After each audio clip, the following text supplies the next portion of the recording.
भूमी आणि या देवगड नगरीमध्ये आज निसर्गाच्या बसलेलं हे देवगड आणि त्यामध्ये कर्तापवाडी येथे प्रतिवर्षाप्रमाणे महापुरुष स्थळावर ग्रामस्थांच्या वतीनं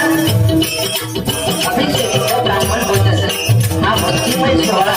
या ठिकाणी मोठ्या आनंदाने आणि मोठ्या भक्तिभावाने पार पडत आहे आणि त्याचा उद्देश साधून या ठिकाणी ईश्वराची भजन सेवा करण्याची मला सगळी सर्व ग्रामस्थ या सर्वांपैकी श्री निर्माण भजन मंडळ या वतीने मनापासून आभार मानतो तसेच अन्य कलाकारांनी त्या सर्वांचे माझ्या